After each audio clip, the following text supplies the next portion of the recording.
Hello, everyone, and welcome to the 26th episode of our gaming news podcast, the PackCast. Our host today, as always, we have Cool Trainer Camillo, the Janebo, Dan from the Tea Lounge, and myself, Phil Fantastic. And together, we are the Game Pack. Today, we'll be discussing Mario Kart Tour, a Brain Age trailer that was released. We'll be talking about TwitchCon 2019, and the Switch Joy-Con lawsuit has gotten bigger. And as always, we will round out the show with new releases and what we've been playing. But first up, we are going to be talking about Mario Kart Tour. Mario Kart Tour was released on September 25th, and we have uploaded a review onto the channel. Since this podcast has aired, I think we uploaded it a couple days ago, so make sure to check out the review of Mario Kart Tour. We worked really hard on it. On the first day, it got like 10 or 20 million downloads. There's competing facts here, and we couldn't figure out which one it was.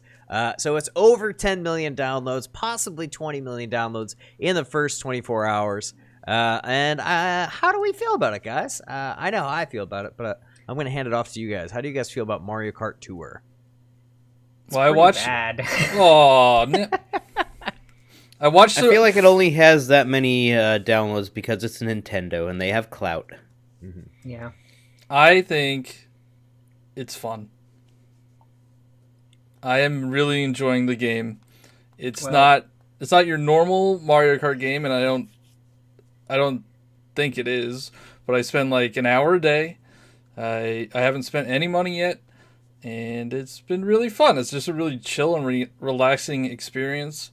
As long as you look at it as not a normal Mario Kart game, because I think that's the issue. A lot of people are seeing it like, oh, this isn't a Mario Kart game. This isn't what I'm used to. Mm-hmm. So it's getting a lot of negative feedback because of that. It doesn't have to be exactly like a Mario Kart game. It just has to control well. Which Nintendo definitely invites that comparison by calling it Mario Kart. Yeah. But that's how they get people in, and that's how they get people to download the game. Yeah, and that's also how they get people angry, because they're like, "Hey, here's Mario Kart," and the people download it and they go, "No, it ain't." All right. Yeah. So you can't call it The Legend of Zelda Jump Runner. I mean, you've played. If it's just a run and jump game. You've played. Well, they had the crossbow training thing, so can't get into that. But you've played Fire Emblem Heroes, right? Sure. That is not a Fire Emblem game. It plays more comfortably and more like a Fire Emblem game. But it's more of a collectathon. It's not. You're not there for the gameplay. You're there to collect all the characters. That's not why I play. That's why most people play that game. I play because it's a really, really, really simplified version of Fire Emblem. And if I don't want to think, I'm just like, this is fun. Swipey, swipey. The sword beats the axe. I mean, that's how Mario Kart Tour is. You don't have to be good at it. Like it's... You don't really need to control it at all. Like, you just like, oh, this is fun. I'll just Fire play Emblem this a little bit. It's like a mindless fun. But Mario Kart Tour is not mindless fun because, like, you can't do well. There's, like, it doesn't control well enough for you to be like, oh, sweet, like, I'm comboing, I'm, like, knocking people out, I'm doing all these things. It takes, like, a big learning curve before you can control the kart in a way that makes you feel confident to race a I mean, I get first game. Or second place pretty regularly. Like, it's not a hard game. Like, the races are not hard. Mm-hmm. Even if you don't have the ideal setup, like if you don't have the tier 1 racer, tier 1 kart, like but getting first and second is not how you win the game. Getting the 5 Grand Stars is how you win the game. If you get first place, you're pretty much guaranteed 4 Grand Stars. Maybe. Yeah, I think Phil said it in his review. Like you could do a bunch of other things and not even get first and still win. Yeah. That makes it. I like that part of it. I hope. So do I. That's the best part of the game. I hope they implement it into future Mario Kart games, because you could get Mario Karted so hard that you get hit by a red shell right at the finish line, and you just get if you could just have a point system like this is. It's a very smart idea. And if they had score attack in Mario Kart 9, it would be dope. Yeah. I think and there's a lot of things that I hope they implement into the next Mario Kart game, like the scores, like the special items. Like each character has their own special item attack. Just like Double Dash. Yeah, That like was Double nice Dash. that they brought that back. Is there an ultimate like end goal to the game? Well, the game is broken out into tours, which are 2-week events. So in each tour, there's like X number of cups that you complete and get stars, and then you get as many stars as you can and unlock as many things as you can, and then after that 2 weeks, it kind of refreshes itself. But you just kind of collect. It's a little bit of a collectathon as well, where you kind of just collect everything and then race for stars. Yeah, and it's fun. It's fun completing achievements. Like I think there's systems in there that make it enjoyable for a short period of time. Like I'm not sitting down playing 10 hours of Mario Kart Tour in a sitting. I'm playing for half hour to an hour. Right, which I would recommend doing.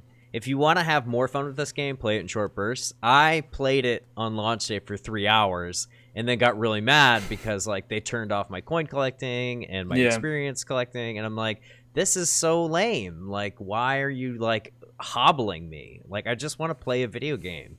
Don't take things away. That's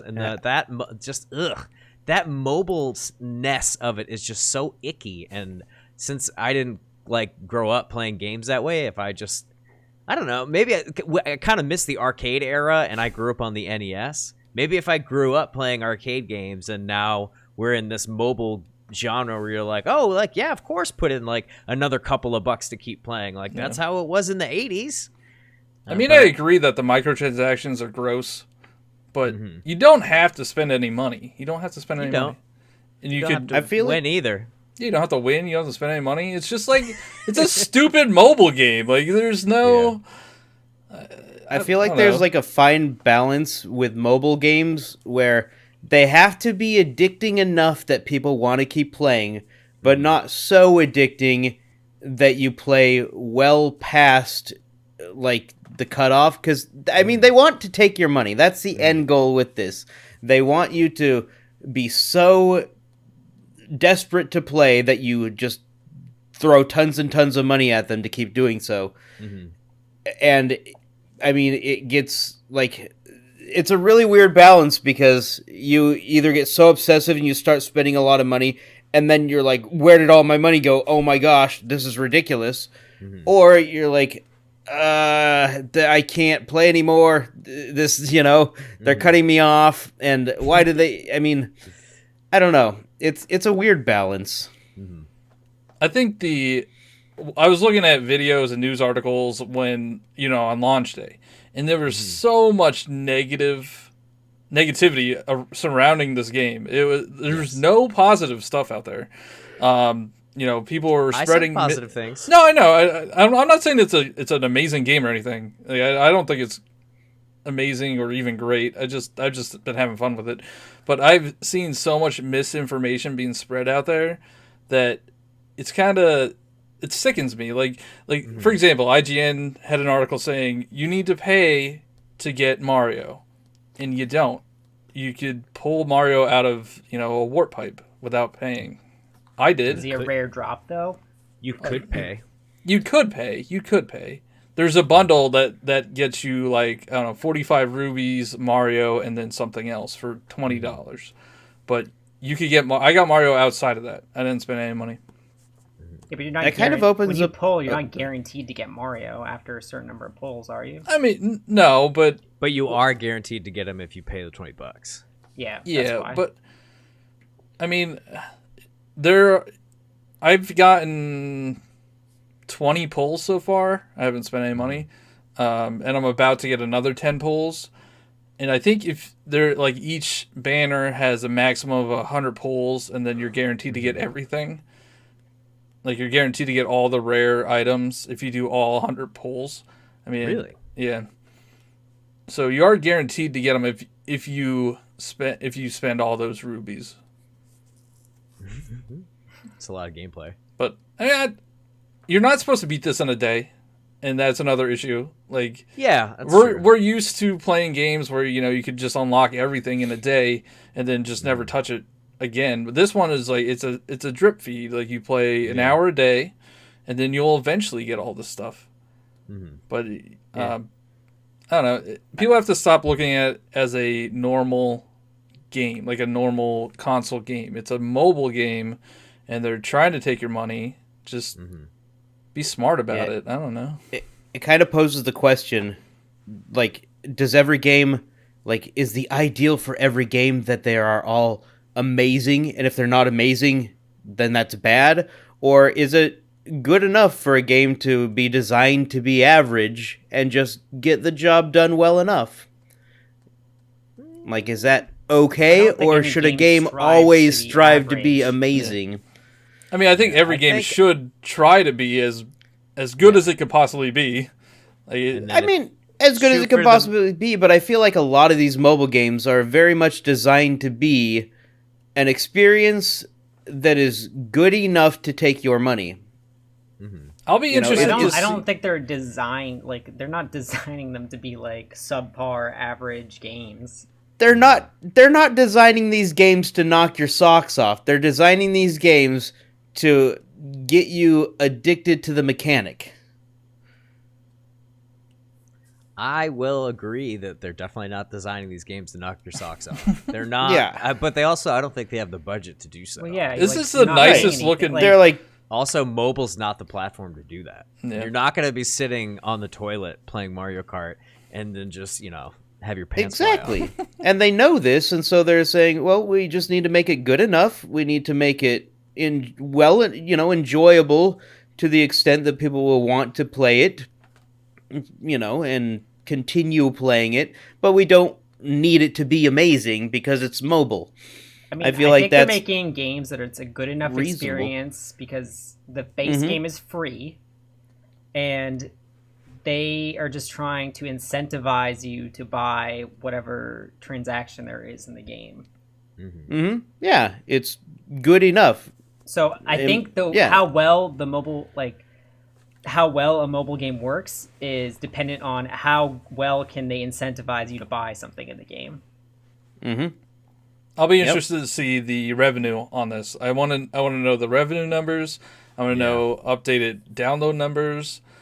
Like, I just want to know how well it does, and then if it does well, then it's going to move people towards a Switch and buy the actual Mario Kart game that you want to play on your console. Let's see the uninstall numbers. Yeah. That's true. I think it's getting a lot more hate than it deserves. But yeah, I think there's nothing wrong to design a game to be good enough to get the job done, but not be amazing. They know their platform. They designed for that platform, and they're gonna reap the benefits. Yeah.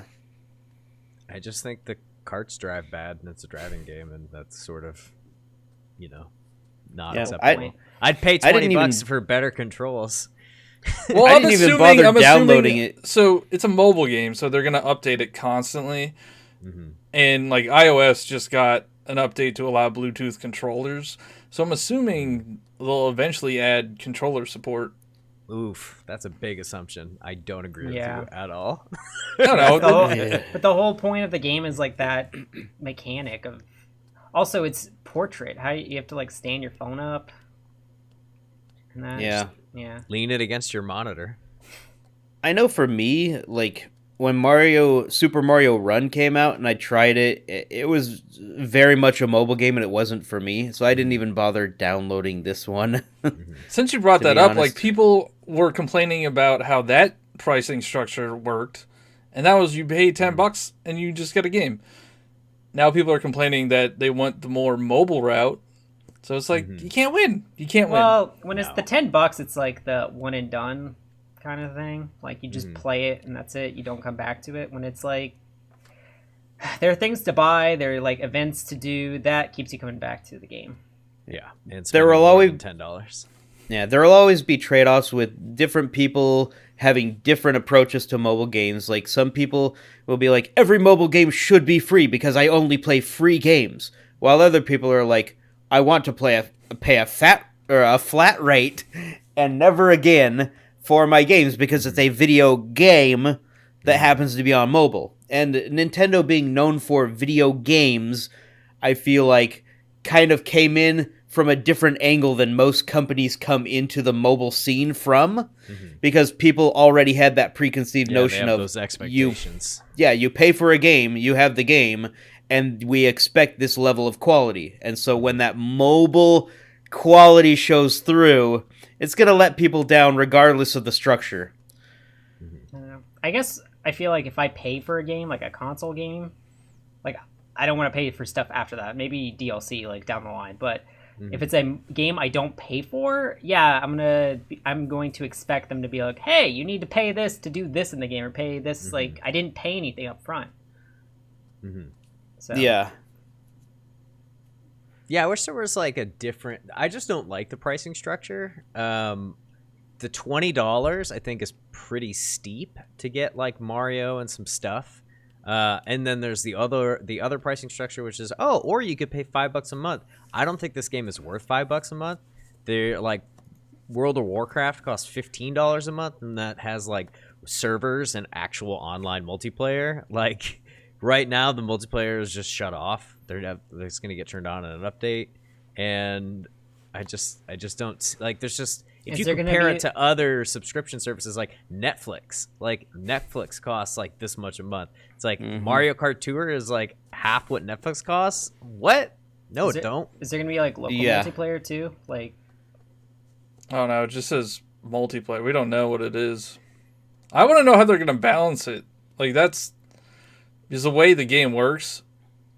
It would be pay to win. Even straight monthly game rental places, you pay how much for? Like, what's a monthly rental game service? Gamefly. Yeah, how much does that cost a month? How much that costs. Game Pass is only $10 a month, and you get over 100 games. There you go. Game Pass, $10. Pokemon Mario Kart Tour, $5. They also have the Apple Arcade just happened, and then you get like 100 games for that, and that's $5 a month. Right. Yeah. That scale. Oh. Pokemon Go has PvP, and that's kind of pay to win too. Buying raid passes for raids, getting TMs, powering up. Yeah, a subscription to play a single game just seems outlandish to me. If it doesn't require like many servers to host millions and millions of people. Like, aren't you like playing against bots for the most part? Can you even play against people online? So there's no way to play against people online. Not yet. There will be. There's a little multiplayer thing that like you will be able to touch, but right now it's like grayed out. Oh yes, Nintendo has an excellent track record for building and adding features for online play that people have wanted. It's not them though. It's not Nintendo? Nintendo didn't make this game. They licensed it. Yeah, they approved but they didn't make the game. I didn't see a different. Do they have to approve it? Yeah, I thought Nintendo made this game. I don't think they developed it. They had like DNA or whatever mobile company they've been working with. Well, still, their name is on the product, being a Mario Kart game, and it says Nintendo. There's a level of onus with that. I'm just saying the online aspect might be better because I'm pretty sure they didn't handle this game. Like I don't think they. Well, it's to be seen. I think that we should give our final thoughts on Mario Kart Tour because that was long. I think my final thoughts can be found in the Mario Kart Tour review on the Game Pack channel. The link is in the description. Please, after this podcast, make sure to watch the review. I personally like it. I've played it every day since it came out for about an hour a day. So I've played it more than I've played Link's Awakening. If you like Mario Kart, give it a try. I'd say skip it. It's not really worth your time. Why not try it? It's free. I would say I have absolutely no interest whatsoever in even installing something onto my phone that could potentially add any permissions to anything. It's true. Yeah. Get the right to your firstborn. Cool. All right. We are going to take a very, very, very quick break to plug something. This podcast has been brought to you by Picante Linkaritos, for when you need that extra oomph to kick someone to the curb in your life. Hey you, come here. You want to go? Your mama makes a potato salad with Hellmann's. Picante Linkaritos are not responsible for any actions caused by behavioral changes, so please munch responsibly. They're also a great snack to munch on while you listen to the PackCast on iTunes and Spotify. So when you've had a long day and want to let the aggression out, pick up a bag of Picante Linkaritos. You want to go, bitch? And we're back. Okay, so there was a Brain Age trailer that dropped. It was all in Japanese, and it was pretty interesting to watch. There was like some counting mini games and math. It's just basically the Brain Age game that you know, that everyone knows and loves. Maybe people don't know because it's like a niche game. But really? No, that's not that niche. You know that was super popular on the DS. Oh, I guess it was pretty popular because like adults and stuff were buying. That was like the game. Real adults. Like, yeah. I say that being very much an adult. I've been an adult for a long time. I own the game, and that's saying something. Wow. It was a big deal back on DS.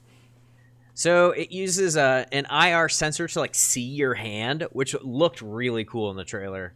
And they were using it for like, it was like 2 + 2, and then you'd make a 4 with your hand, and it would be like, correct! Yeah. And like holy moly, we're in the future. So I guarantee it doesn't work that way, though. Yeah, guarantee. We'll have to wait and see. I think it's cool.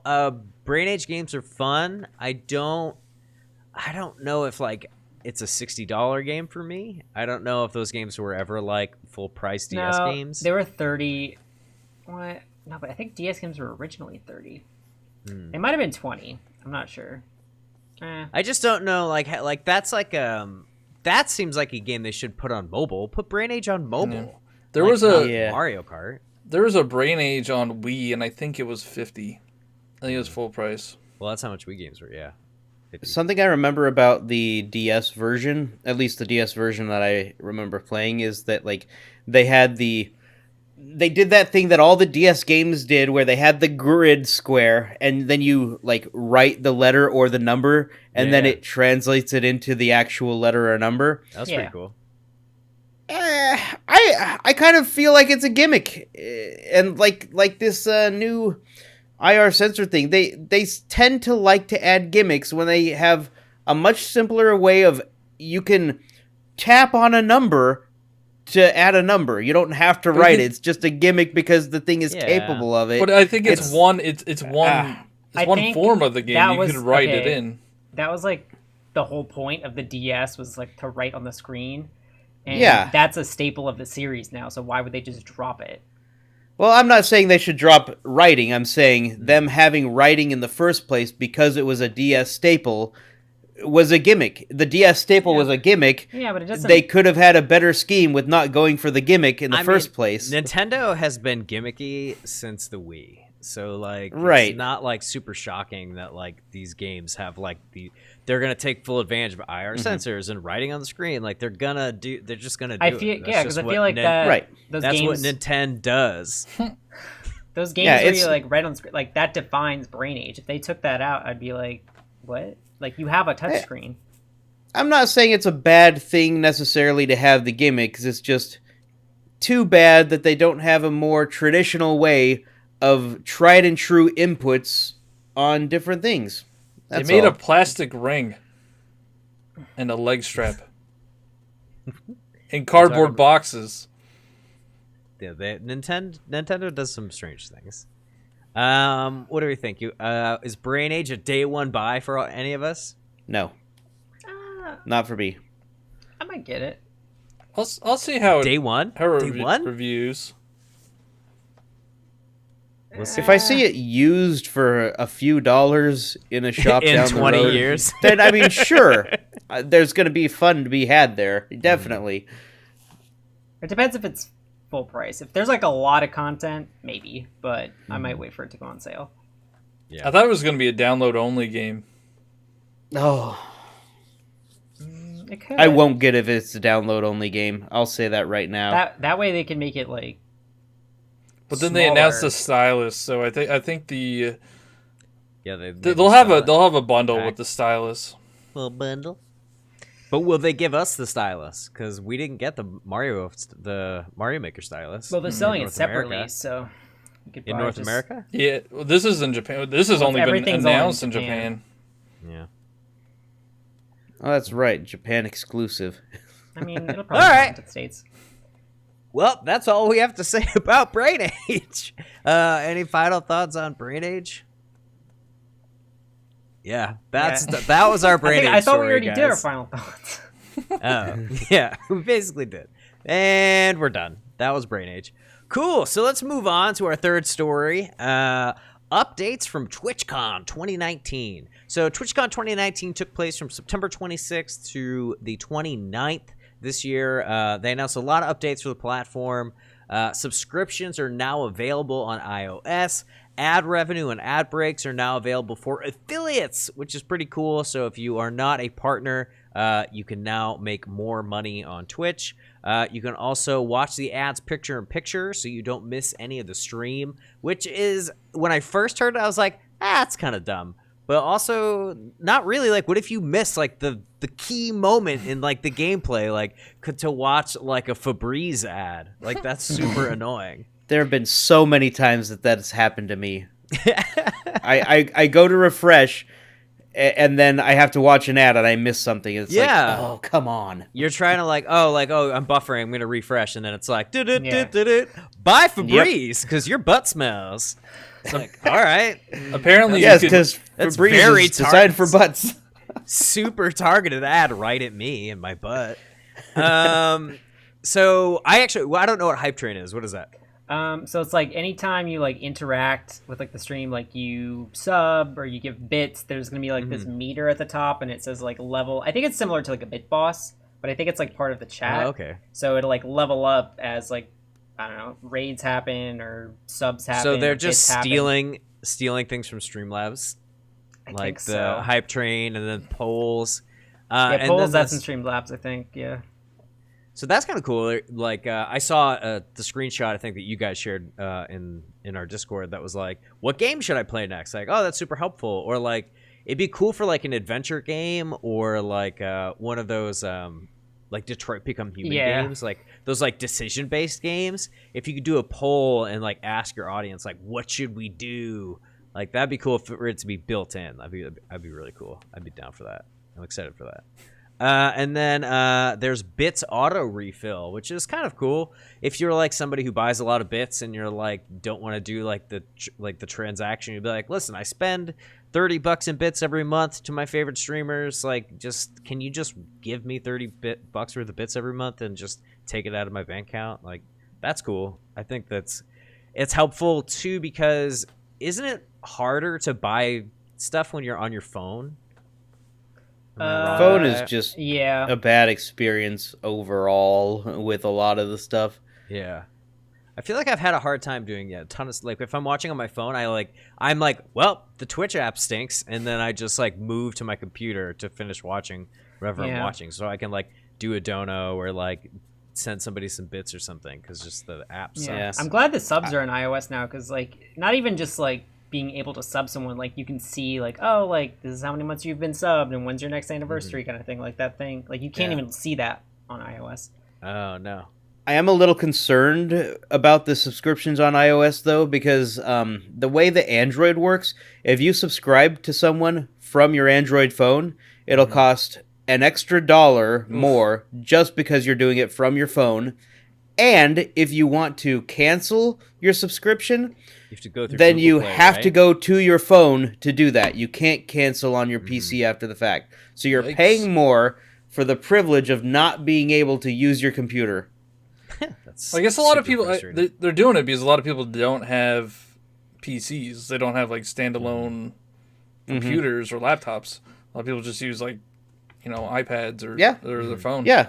Or their I'm all for Samsung them Galaxy bringing Note. it to every platform. The thing is, it should be the same price across the board, and you should be able to access it from any platform. Totally. Regardless.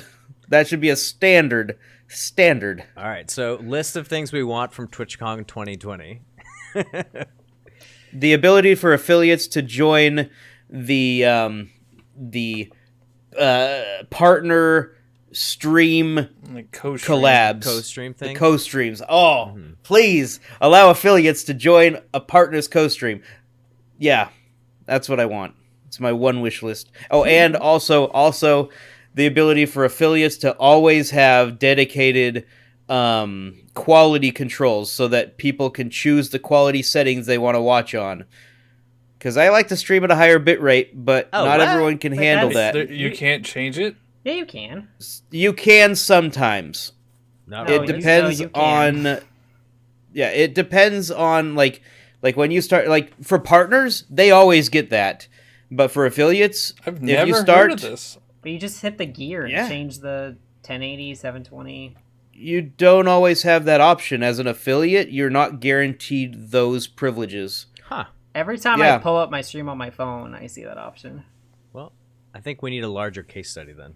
Yeah, Well, we got well, to sample size Now, this. I should clarify. What I mean, is if you're watching a partner, you'll be able to change the quality for that partner always. Yes, but as an affiliate, if you're streaming, not everyone all the time will be able to change the quality settings for the stream you're putting on.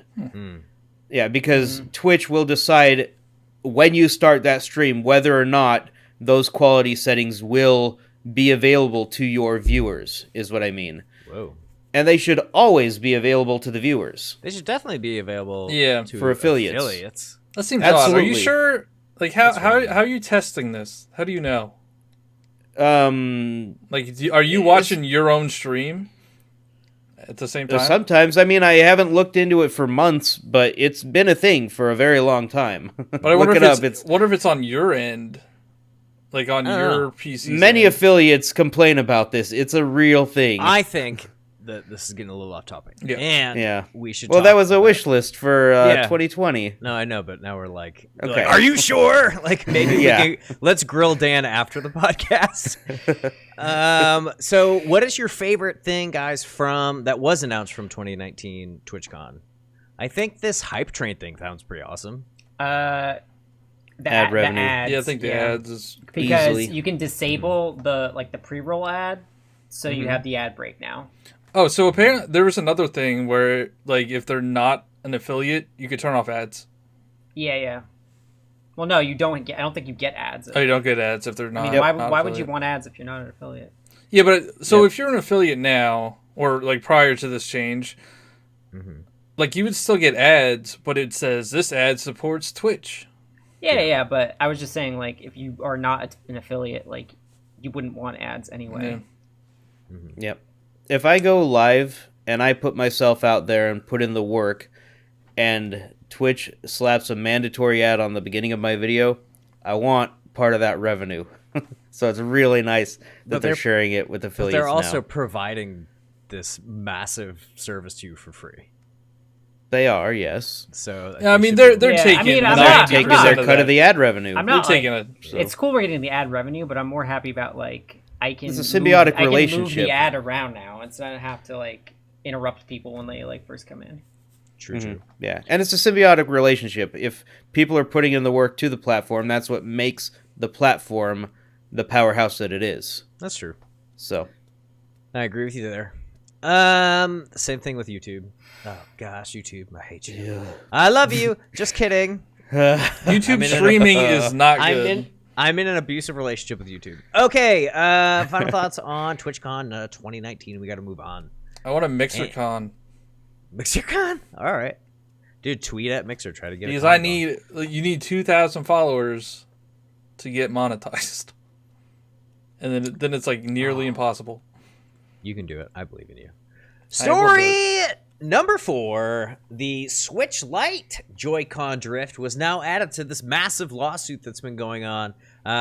This law firm filed a lawsuit against Nintendo. We already covered the story because of the Joy-Con drift. People have been getting, in North America at least, have basically, as soon as they complain to Nintendo, most of the time, they're getting their Joy-Cons either fixed or replaced.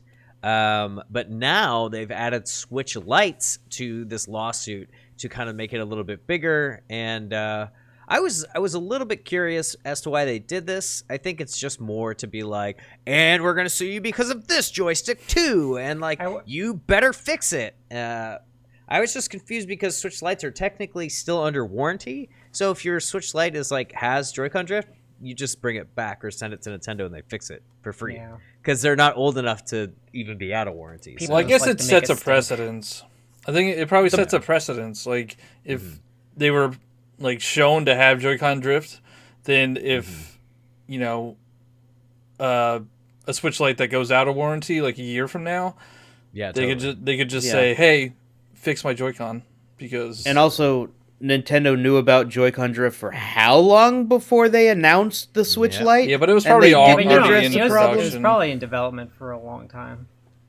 It very well could have been, but I mean, they still moved forward with the announcement that the thing was a thing instead of delaying it till they figured it out. Yeah, but I don't think they're gonna let that, like, oh my gosh, we can't release the Switch Lite because of Have you ever heard of cost risk analysis? Yeah, I get that. I'm just saying. Yeah. So yeah, I guess I agree with you, John. That's probably definitely why they're doing it, to set the precedent, and also just to be like, Nintendo, we're calling you out. Like, we're not going to let you release a new system with Joy-Cons built in and then be like, oh yeah, those don't count. Like, no, they're built with the same like mechanics as the Joy-Cons. Like, you are being put on notice. You have to fix your problem.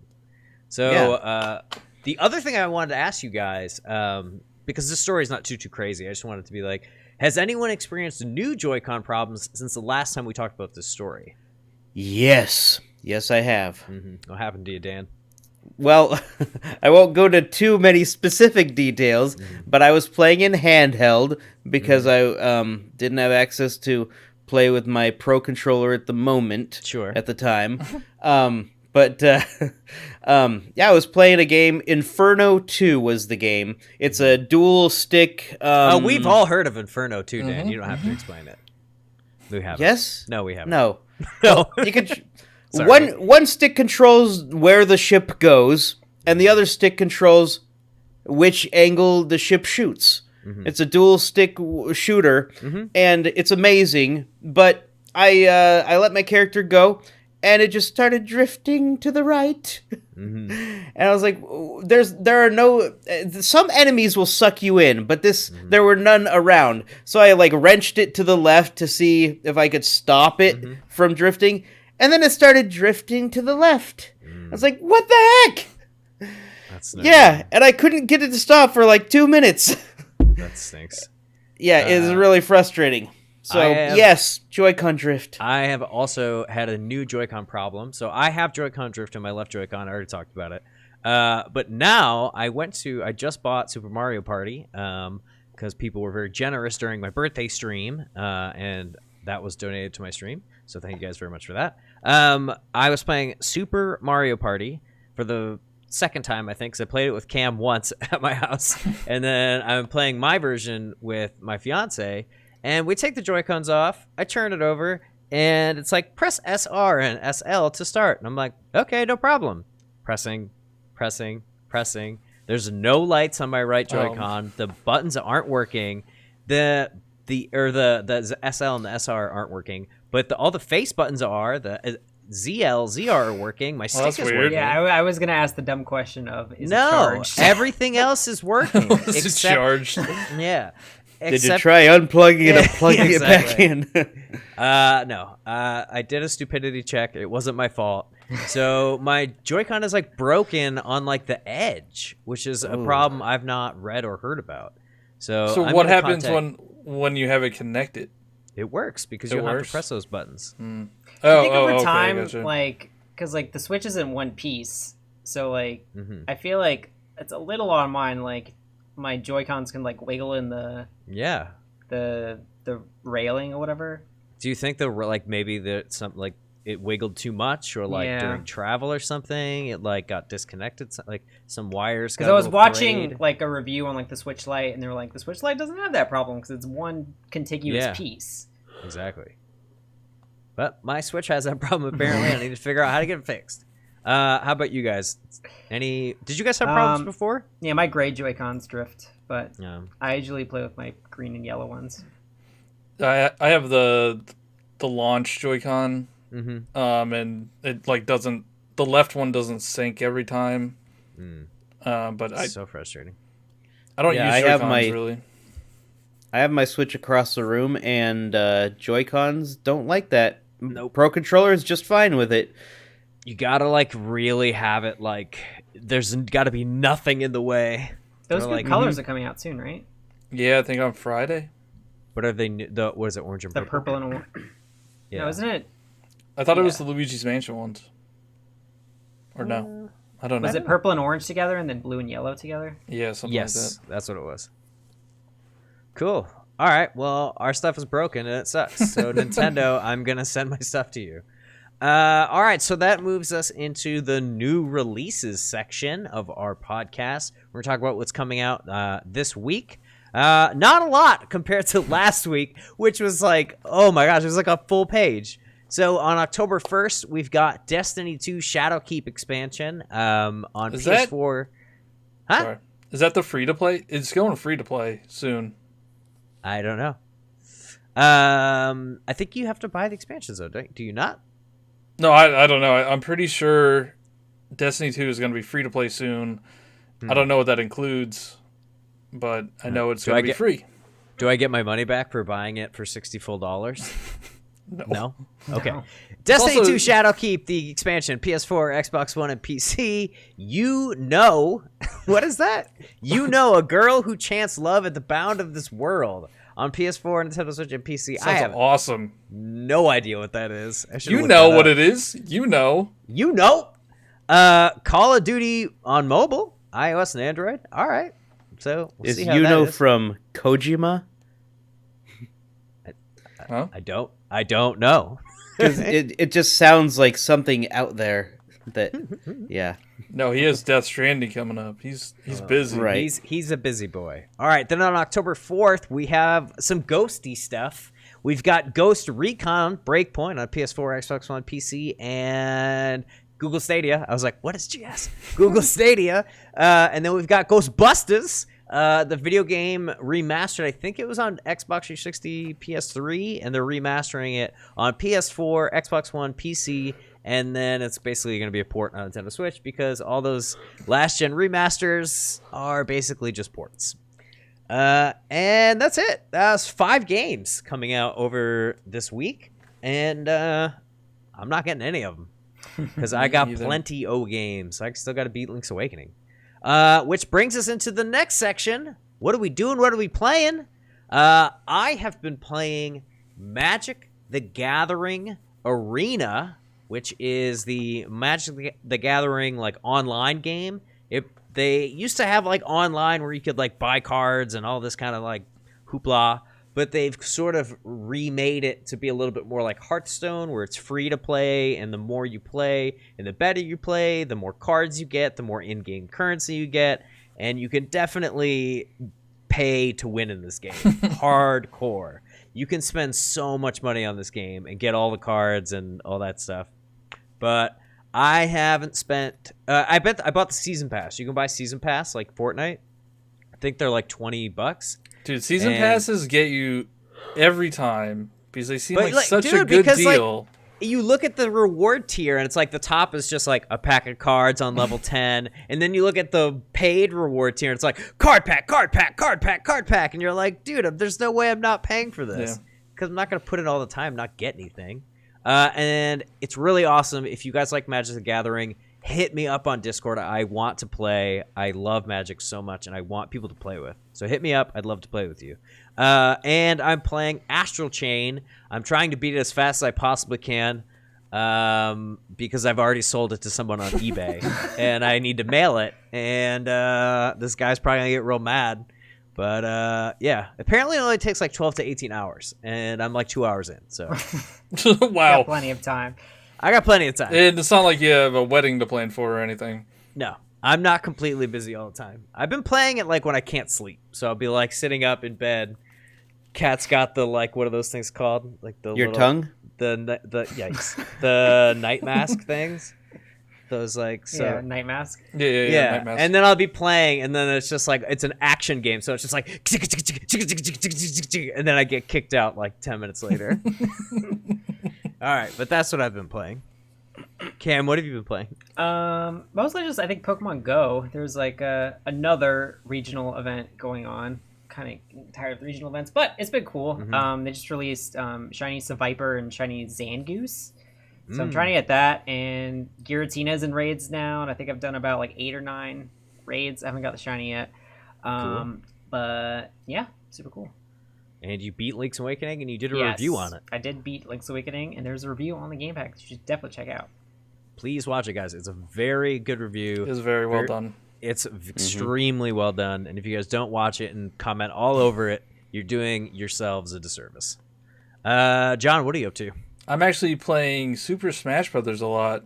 Ooh. I got back into it. It's really, I love it. That game is so fun. I just love playing with people and just hanging out. And actually, I'm hosting a tournament this Sunday. Ooh, 1v1 me, bro.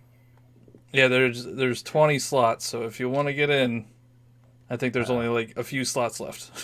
Uh-oh. And then I'm also playing Mario Kart Tour. I don't care. I like it. It's fun. I mean, I was playing it. I log in every day for the login bonus. Yeah, that's it. Today was rubies, so gotta log in for those rubies. Sweet. How about you, Dan? What are you up to? Playing some Super Mario Odyssey. Getting damaged in damageless runs. Yeah. But then I switched over to other games, including Untitled Goose Game. I finally played through all of that. That's so fun. It's such a fun game. Is it only like 2 hours? It is short, but there is stuff post credits. Like they had extra to do items. That game is so funny. I don't know. Like a few more pages. Yeah, I did everything up through the speed running items, and then I was like, I don't have interest at the moment in speed running this, so those items will be left unchecked. And then I also played some Hob. I got back into Hob, finally. Cool. I've been wanting to, and I finally did. And, yeah, I'm enjoying that game. It's a little different than I was expecting from the first 15, but in a good way. And a lot of it is what I was expecting, and it's really cool. I've been enjoying it. That's awesome. Yeah. Cool. Well, that wraps up everything that we've been playing. That wraps up all the new releases, and that wraps up all the major stories for the week. So you know what that means? It means our podcast is over. Thank you guys so much for watching, for listening, wherever you are. Let us know in the Discord or in the comments or wherever. We want to know, where are you listening to our podcast and when are you listening to it? So let us know anywhere you can. Join our Discord. The link's in the description. Hit us up on Twitter. I think we have Twitter. We do have Twitter. We have Twitter. Hit us up on Twitter. Let us know. And thank you, Cam. Thank you, Dan. Thank you, John, for co-hosting with me. And every week, you guys are the best. And thank you guys again for watching. Take care. Bye-bye. Bye. Bye.